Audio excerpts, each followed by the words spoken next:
എൻ്റെ ഫീനിക്സിലേക്ക് എല്ലാവർക്കും സ്വാഗതം.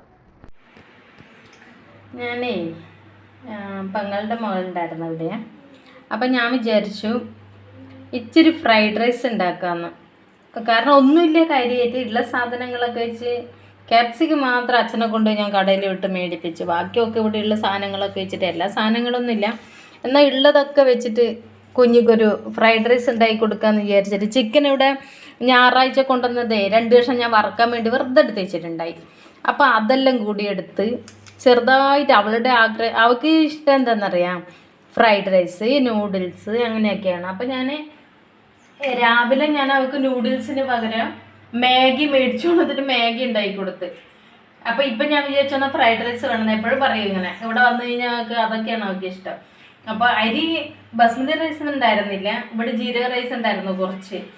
കഴിഞ്ഞ പ്രാവശ്യം ബിരിയാണി ഉണ്ടാക്കിയാൽ ബാക്കിയുണ്ടായി. അപ്പോൾ ഞാൻ വിചാരിച്ചു അതെല്ലാം എടുത്തിട്ട് അവൾക്കൊരു ഫ്രൈഡ് റൈസ് ഉണ്ടാക്കി കൊടുക്കാമെന്ന്. അപ്പോൾ അതിൻ്റെ പരിപാടിയില്ല, ഒന്നുമില്ല, ഉള്ളതെല്ലാം വെച്ചിട്ട് അങ്ങനെ ഉണ്ടാക്കാമെന്ന് മാത്രമല്ല, എല്ലാ സാധനം ഇല്ല. എനിക്ക് ഇത് എന്താണ് സോസ് ഇല്ല, അതൊക്കെ കുറവുണ്ട്. പക്ഷേങ്കിൽ ഉള്ളതൊക്കെ വെച്ചിട്ടേ അവളുടെ ആഗ്രഹം അങ്ങ് തീർത്ത് കൊടുക്കാമല്ലോ. അപ്പം ഞാൻ ഉണ്ടാക്കുന്ന സമയത്ത് ഞാൻ ഇത് വേവിച്ചിട്ട് എടുക്കാറ് കേട്ടോ. വേവിച്ചിട്ടാണ് ചിക്കൻ എടുക്കുന്നത്. എന്നുവെച്ചാൽ വറുത്തിട്ടില്ല, വറക്കാണ്ട് ഞാൻ വെറുതെ വേവിച്ചിട്ട് ഇങ്ങനെ ഇതാക്കി എടുക്കുന്നേ ഉള്ളൂ, ചെറുതാക്കിയിട്ട്. അപ്പം ഞാൻ ചോറിച്ചിട്ട് വേവിച്ച് ഫ്രിഡ്ജിൽ വെച്ചിട്ടുണ്ടായിരുന്നു, കുറച്ച് സമയം ഫ്രിഡ്ജിൽ വെച്ചു കേട്ടോ. പിന്നെ ഇതാ ചിക്കൻ റെഡിയാക്കി വെച്ചു, മുട്ട റെഡിയാക്കി വെച്ചു, അതിനുള്ള പച്ചക്കറികളൊക്കെ ഒന്ന് റെഡിയാക്കി എല്ലാം എടുത്ത് വെച്ചിട്ടുണ്ട്. ഇങ്ങനെയൊക്കെ ഉള്ളു കേട്ടോ, ഒരു തട്ടിക്കൂട്ട് പരിപാടിയാണ്. പച്ചക്കറി എല്ലാം കൂടിയിട്ട് ഇളക്കിക്കൊണ്ടിരിക്കുകയാണ്. ഒരുപാട് പരിപാടിയൊന്നും ഇല്ല കേട്ടോ, ചെറിയ ഇല്ല, അവളെ ഒന്ന് ഇതാക്കാൻ വേണ്ടി മാത്രം ഒരു ചെറിയ പരിപാടി അത്രയേ ഉള്ളൂ. പിന്നെ ഒരുപാട് കാണിക്കാൻ വേണ്ടി മാത്രമൊന്നും ഇല്ല. പച്ചക്കറി, മുട്ട, ചിക്കൻ എല്ലാ സാധനവും ഇട്ട് എല്ലാം മിക്സ് ചെയ്തെടുത്തിട്ടുണ്ട്. ഇനി നമുക്ക് അരിയും ഇങ്ങനെ കുറച്ച് സാധനങ്ങൾ, ചോറും ഇങ്ങനെയുള്ള കുറച്ച് സാധനങ്ങൾ മാത്രമേ ചേർക്കാനുള്ളൂ കേട്ടോ. നമ്മൾ ചോറും കറിയൊക്കെ ആയേക്ക് കേട്ടോ, ഇവർക്ക് വേണ്ടി ഒന്ന് വെറുതെ ഒന്ന് ഒരു രസം ഇങ്ങനെ ഉണ്ടാക്കാമെന്ന് മാത്രമേ ഉള്ളൂ. ഇതാ ഇങ്ങനെ ഉണ്ടായിക്കൊണ്ടിരിക്കുകയാണ്. ഇവിടെ റെഡിയാക്കി ഉപ്പിട്ടാന്ന് ചോറൊക്കെ വേവിച്ചേട്ടാ. ചോറ് വേവിക്കുമ്പോൾ നമ്മൾ ഉപ്പിട്ട് ചോറ് വേവിക്കണം. അതോടൊപ്പം ഇച്ചിരി ഓയിൽ, എന്താ വെച്ചാൽ സൺഫ്ലവർ ഓയിൽ ഒഴിക്കുകയാണെങ്കിൽ ഇതുപോലെ നിൽക്കും കണ്ട. ഇതിപ്പോൾ ഒന്നിനോടൊന്ന് പിടിക്കാണ്ടൊക്കെ കണ്ട നല്ല ഇതാണ് ചോറ്. ഇങ്ങനെ വേണം ഉണ്ടാക്കാനായിട്ട്. ഇതിപ്പോൾ ഞാൻ ഇത് കുറച്ചുണ്ടാക്കിയില്ല കേട്ടോ, നമുക്കെല്ലാവരും കൂടെ ഉള്ള കഷ്ണമൊക്കെ വെച്ച് എല്ലാ സാധനമൊക്കെ വെച്ച് വെറുതെ ഒന്ന് ഉണ്ടാക്കിയതാണ്. അപ്പോൾ അവൾക്ക് കൊടുക്കാം. നല്ലതാണോ?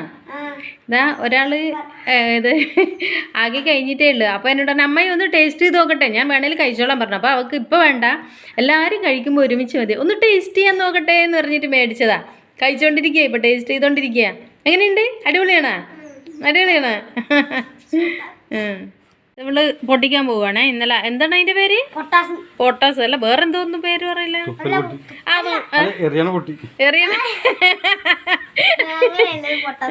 പൊട്ടാസ് ഇതാ കണ്ട. ഇത് അവളിപ്പോ എറിഞ്ഞ് പൊട്ടിക്കാൻ പോവാണ്. ആള് തീർക്കാൻ വന്നത്. കണ്ട, അവള് കഴിച്ചുകൊണ്ടിരിക്കുകയാണ്.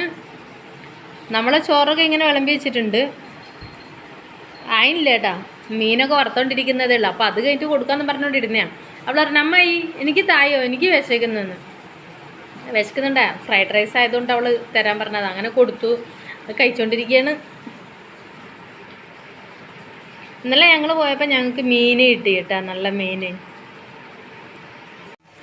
ഇങ്ങനെ എന്താ പറയുക, ഐസൊന്നും ഇടാത്ത നല്ല മീൻ, പിടിച്ച ഉടനെ കിട്ടൂല. ബീച്ചിൽ നിന്ന് അവിടെ നിന്ന് കിട്ടിയതാ, ബീച്ചിൽ പോയപ്പോൾ.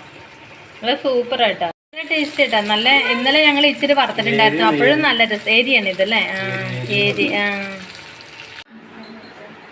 പിന്നെ ഇച്ചിരി പാവയ്ക്ക ഉണ്ടായിരുന്നേ, ഒരു 3-4 ഇട്ടു. അപ്പം ഞാൻ വിചാരിച്ചു വെറുതെ അരിഞ്ഞിട്ട് വെയിലത്ത് വെച്ച് ഉണക്കിയാൽ നമുക്ക് കൊണ്ടാട്ടം ഉണ്ടാക്കാലോ. അപ്പൊ അതിന് വേണ്ടിട്ട് ഞാൻ വെറുതെ അരിഞ്ഞോണ്ടിരിക്കട്ടാ. പാവയ്ക്ക കൊണ്ടാട്ടം ഇതിങ്ങനെ വെറുതെ അരിയാണ്. എൻ്റെ അപ്പം ഉപ്പും പരത്തി വെറുതെ നമ്മൾ വെയിൽ തേച്ചാൽ മതി. അപ്പോൾ നമുക്ക് കൊണ്ടാട്ടായില്ല, കളയണ്ടെന്ന് വിചാരിച്ചു. പാവയ്ക്ക് പിന്നെ അല്ല പാവയ്ക്ക് ഇതിന് കൈപ്പക്കാന്നും കൂടെ ഒരു പേരുണ്ട് കേട്ടാ. കൈപ്പക്കാന്ന് പറയും, ചില നാട്ടിൽ കൈപ്പക്കാന്ന് പറയാം. പാവയ്ക്കാന്ന് പറയും, അധിക സ്ഥലത്തും പാവയ്ക്കാന്ന് പറയുന്നത്. പക്ഷെ കൈപ്പക്കാന്നും പറയും. കഴിക്കുന്ന സാധനമില്ല, അതൊക്കെ കൈപ്പക്കാന്ന്. അപ്പം നമുക്ക് ഉപ്പിച്ചിട്ട് കൊടുക്കലുണ്ട്. പോരാ, മതിയാ? മതി മതി മതി മതി മതി മതി മതി. എല്ലാം കൂടി ഒന്ന് പെരക്കി എടുത്തിട്ട് കൂടുതലാണോ എന്തോ ഉപ്പ്? എന്നാലും കുഴപ്പമില്ല. കൂടുതലാണെങ്കിൽ പാവയ്ക്കൊന്നും ഉപ്പ് കൂടിയാലൊന്നും കുഴപ്പമില്ല, കാരണം കഴിക്കുന്ന സാധനമല്ല. ആ ഉപ്പ് കൂടിയ പ്രശ്നമൊന്നുമില്ല. മുറം കാണാനേ ഇങ്ങനെയുള്ളൂ കേട്ടാ, നല്ല മുറാന്ന് നമ്മൾ ഉപയോഗിക്കുന്ന മുറാന്ന്. എല്ലാവരും വിചാരിക്കും കാണുമ്പോൾ എന്തിനാ ആ മുറ ഇങ്ങനെ ഇരിക്കുന്നതെന്നും വിചാരിക്കണ്ട കേട്ടാ. ഇതെല്ലാം കഴുകി വൃത്തിയാക്കിയ മുറാന്ന്.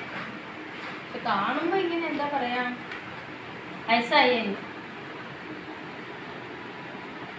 നമുക്ക് വെറുതെ ഇതൊന്നും ഉണക്കാൻ വെക്കാല്ലേ, ഉണങ്ങ് കിട്ടും.